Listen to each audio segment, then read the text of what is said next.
Hello दोस्तों, स्वागत है आपका आज के नए ब्लॉग में। और आज है 7 नवंबर और ब्लॉग नंबर 8। और आज है फ्राइडे, लास्ट ट्रेडिंग डे इस वीक का।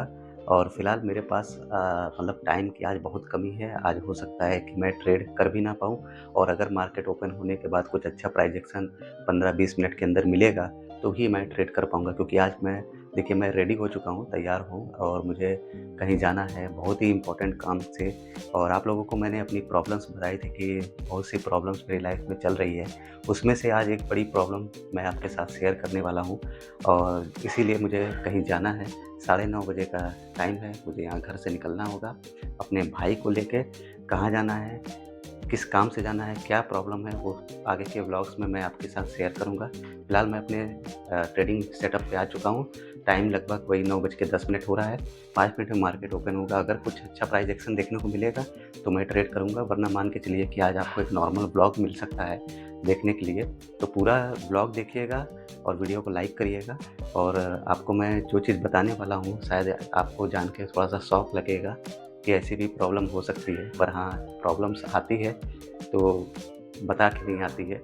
तो ये प्रॉब्लम थी जो सबसे बड़ी प्रॉब्लम अभी हमारी लाइफ में चल रही है और इसको फेस करना है और इसको जल्दी से जल्दी फेस करना है। तो फिलहाल देखते हैं, अगर 15-20 मिनट में कुछ सेटअप नज़र आता है तो फिर मैं आपके साथ उसको शेयर करता हूँ, वरना मान के चलिए कि आज मैं ट्रेड नहीं कर पाऊँगा। तो पूरा ब्लॉग में बने रहिए, आगे के ब्लॉग्स में मैं आपको सारी जानकारी आपके साथ शेयर करूँगा।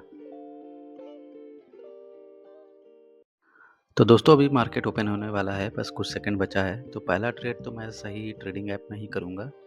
तो यहाँ पे क्या है कि मुझे एक सेटअप मुझे मिला है डाउन साइड का, क्योंकि मार्केट भी डाउन साइड में ओपनिंग दे रहा है तो प्रीमियम मूव कर सकता है। तो यहाँ पे मेरा रहेगा कम से कम 10 पॉइंट्स का टारगेट मैं लेके निकल जाऊँगा। कुछ सेकंड बचे हैं, तो जैसे ही मार्केट ओपन होता है तो मैं तुरंत यहाँ पे प्राइस एक्शन को देखते हुए एक ट्रेड में एंट्री बनाता हूँ। चलिए, मार्केट ओपन हो चुका है, देखिए प्रीमियम काफ़ी ऊपर खुला है। तो चलिए हम वेट करते हैं और सेटअप का इंतज़ार करते हैं। 1 मिनट के टाइम फ्रेम पे पुल बैक का वेट करेंगे, उसके बाद उस पे एंट्री बनाते हैं। तो फाइनली मैंने एंट्री बना लिया है और 1 मिनट के टाइम फ्रेम पे पुल बैक का वेट किया और इसके बाद 5 मिनट पे भी कंफर्मेशन मिल गया। तो मैंने एंट्री बनाया है जो अभी कॉस्ट पे ही मूव कर रहा है। तो चलिए, थोड़ा सा ग्रीन इसने शो किया है, चलो बहुत बढ़िया। और कोशिश रहेगा कि अगर प्रीमियम ठीक ठाक मूव करे तो अच्छा है, एक प्रॉफिट बुक करके हम निकल जाए अपने काम के लिए। चलो भाई, काफ़ी अच्छा कैंडल भी डाउन साइड में आया है, कॉल का प्रीमियम भी गिरा है। तो पॉसिबिलिटी तो है अच्छा यहाँ पे मूवमेंट देने का, बस यहाँ से रिजेक्शन ना ले ले, क्योंकि नीचे सपोर्ट का लेवल है, मुझे लग रहा है वहाँ तक तो कैंडल को जाना ही चाहिए। चलिए, थोड़ा सा ठीक ठाक प्रॉफिट मूवमेंट दे रहा है। प्रीमियम भी थोड़ा सा बढ़िया मूव कर जाए तो और अच्छा है, जैसे फर्स्ट कैंडल का प्रीमियम मूव किया था। तो देखिए, यही हो रहा है। फर्स्ट कैंडल जितनी अच्छी मूव की, सेकंड कैंडल थोड़ी सी स्ट्रगल कर रही है, पर मुझे लग रहा है कि ये निकल जाएगा। तो और मैं चाहता हूँ इसी ट्रेड में प्रॉफिट हो जाए, ताकि माइंडसेट भी क्लियर होके मैं बाहर जाऊँ जिस काम से मैं जा रहा हूँ। और देखते हैं। चलो भाई, निफ्टी बहुत दिन से कॉस्ट टू कॉस्ट मूव कर रहा है, प्रॉफिट कुछ खास नहीं मिल पा रहा है। चलो, 400 रुपये का कुछ प्रॉफिट हुआ, चलो ठीक है। बस वेट करूँगा मैं थोड़ा सा होल्डिंग पावर पे वो कर रहा हूँ। मैं कम से कम इतना तो प्रॉफिट मुझे मिलना ही चाहिए, क्योंकि मेरे पास टाइम नहीं है, इसलिए मैं ज़्यादा वेट नहीं करूँगा ट्रेड के लिए, क्योंकि टाइम ऑलरेडी हो भी चुका है मेरा निकलने का। तो टारगेट तो 877 का लग रहा है, देखते हैं कितना मिलता है। तो चलिए, फाइनली टारगेट अपना अचीव हो गया है। 990 शो कर रहा है, ज़रा रिफ्रेश कर लेते हैं। देखिए, सही में 990 बुक हुआ है या कम बुक हुआ है। तो चलिए, 990 बुक हो गया है। वो कभी कभी दिखाता उतना है, पर वो उससे ज़्यादा या कम भी बुक हो जाता है। वो एक एवरेज प्राइस के हिसाब से उसमें अमाउंट दिखाता है। तो दोस्तों हम लोग बाइक से अपने घर से निकल चुके हैं और ये थोड़ा-सा घर के जैसे ही घर से मैं मेन रोड पे आऊँगा वहाँ का सीन है। और जो हॉस्पिटल हम लोग जा रहे हैं वो कम से कम 7 से 10 किलोमीटर की डिस्टेंस पे होगा। तो आप लोग ये रास्ते का एन्जॉय करिए, ब्लॉग टाइप का आपको फ़ीलिंग आएगा ट्रैवल ब्लॉग का। और कैसा एरिया है मेरा, अगर आप लोग बनारस के आस-पास या बनारस कभी आए हैं तो आप लोग ज़रूर कमेंट करिएगा। बाकी आगे आप लोग एन्जॉय करिए इस रोड ट्रिप का।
तो यही हॉस्पिटल है नेत्रोदय, यहीं पे हमें जाना है। पर अभी आगे से रास्ता अंडरपास होके उस पार हमें निकलना होगा।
तो दोस्तों यहाँ पे मैं आया था। नेत्रोदय हॉस्पिटल है, ये बनारस में डाफी के पास पड़ता है।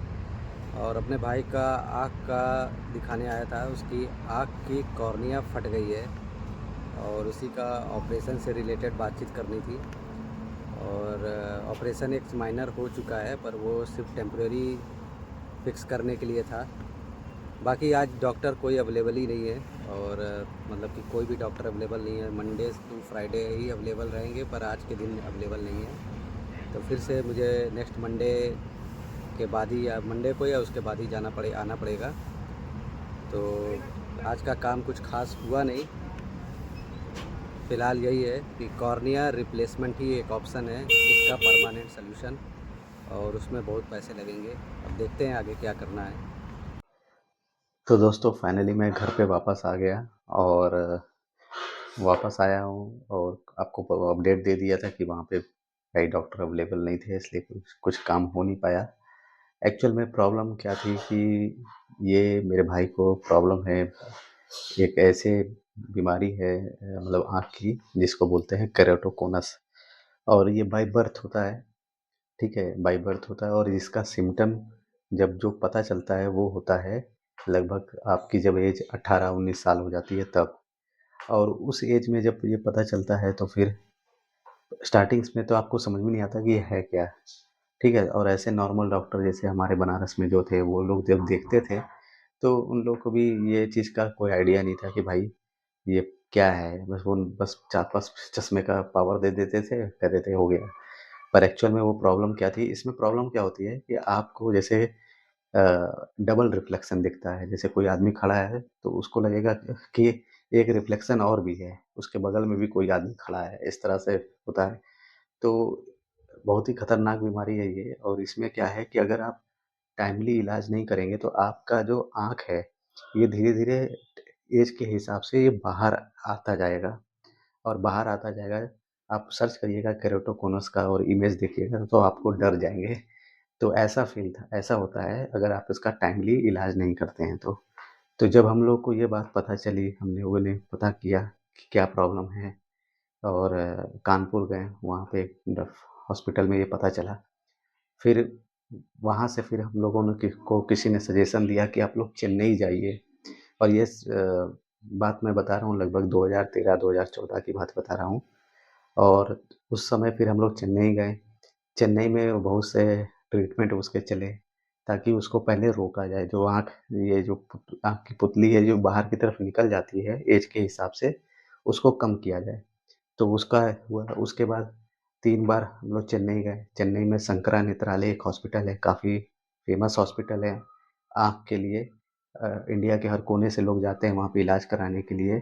और क्रिटिकल से क्रिटिकल केस वहाँ पे होता है। बड़े से बड़े लोग, पैसे वाले सब जाते हैं, यहाँ तक कि विदेशियों से सैलानी भी लोग आते हैं। टूरिस्ट भी अपना इलाज कराने वहाँ पे आते हैं, विदेश से भी आते हैं लोग।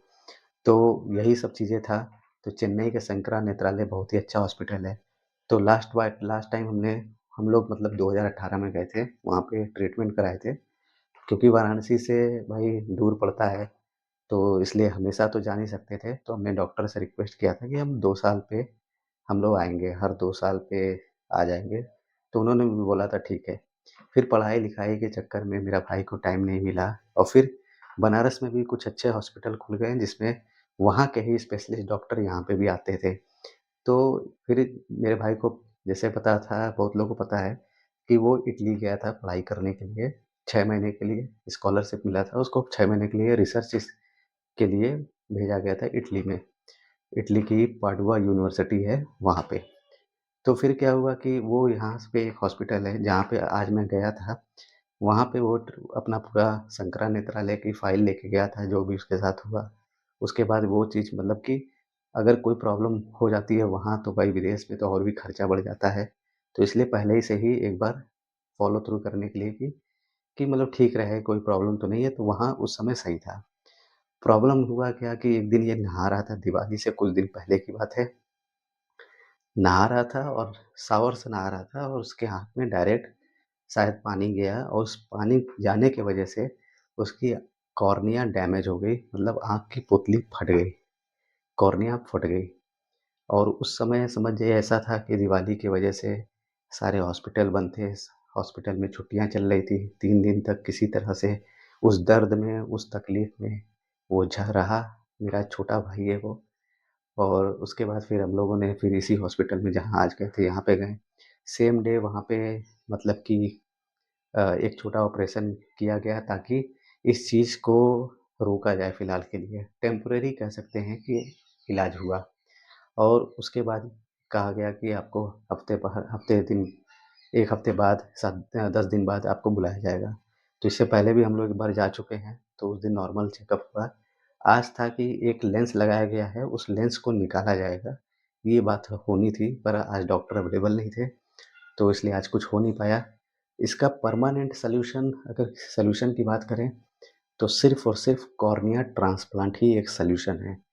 बाकी कोई सॉल्यूशन नहीं है, पर कॉर्निया ट्रांसप्लांट के लिए बहुत लंबा प्रोसीजर भी होता है, पर डॉक्टर ने बोला है कि जितना जल्दी हो सके उतना जल्दी किया जाए। मतलब कि 1 साल के अंदर ही इसे अगर कर लेते हैं तो ज़्यादा बेहतर होता है और इसमें पैसे बहुत ज़्यादा लगते हैं।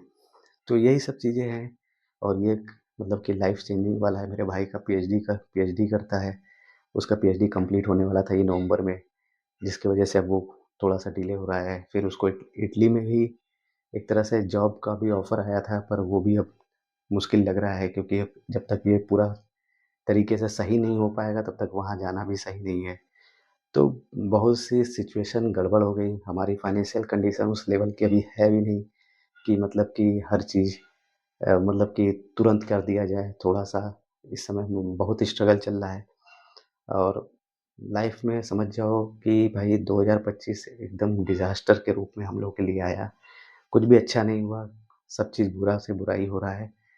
तो ये था स्टोरी जिसको मैं सोच रहा था कि बताऊँ या ना बताऊँ। आज भाई से भी परमिशन लिया तो भाई ने बोला कि ठीक है, आप बता सकते हो अगर तुमको बताना है तो। बाकी यही कहूँगा कि आप लोग अगर सपोर्ट करना चाहते हैं तो प्लीज़ सपोर्ट करिए। बाकी और मैं कुछ नहीं कह सकता और बस दुआ करिए, ब्लेसिंग दीजिए अपनी, मेरा भाई जल्दी से जल्दी उसकी आँखें का जो प्रॉब्लम है वो ठीक हो जाए, ताकि वो भी अपने करियर में आगे बढ़े और अपनी लाइफ़ को अच्छे से एन्जॉय करे, जैसे सभी लोग करते हैं।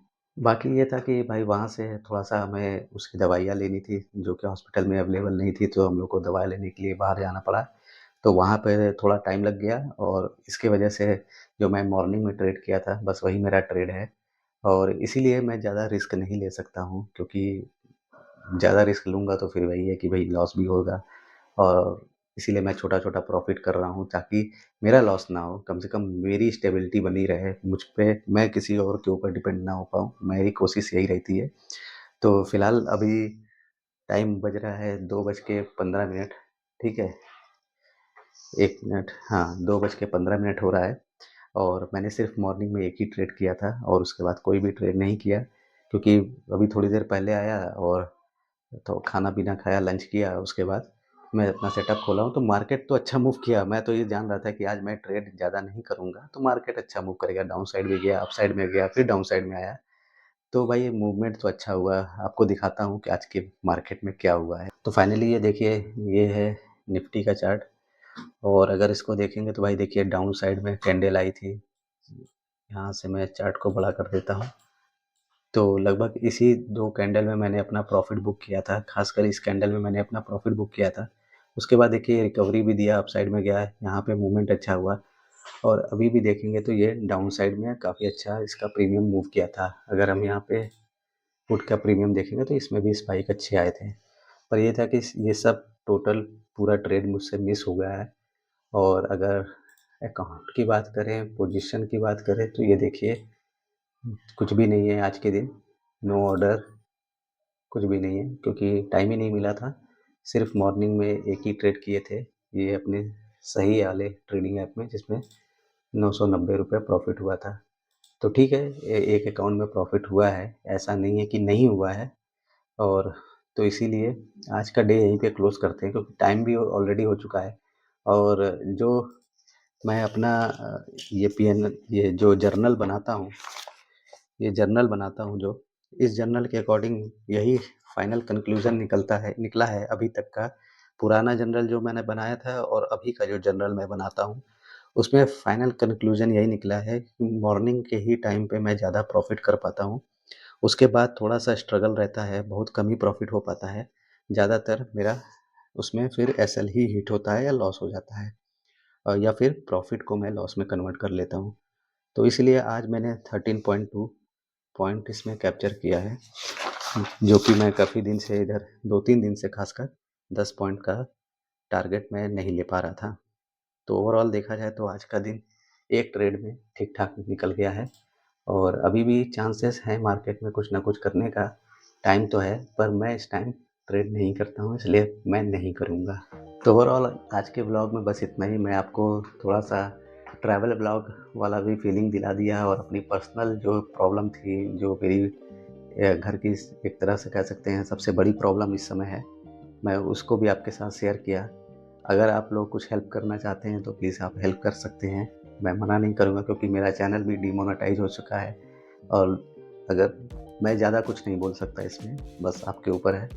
और हेल्प आप किसी भी तरह से कर सकते हैं, मॉनेटरी हेल्प भी कर सकते हैं या फिर मेरे चैनल को सपोर्ट करके भी कर सकते हैं, पूरा वीडियो देख के भी कर सकते हैं, लाइक करके भी कर सकते हैं, शेयर कमेंट करके भी कर सकते हैं।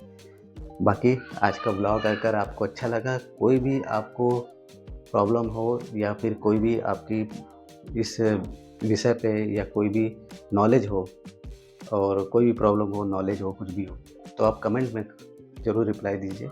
मैं कोशिश करूँगा कि भाई इस पे आपको जवाब दूँ।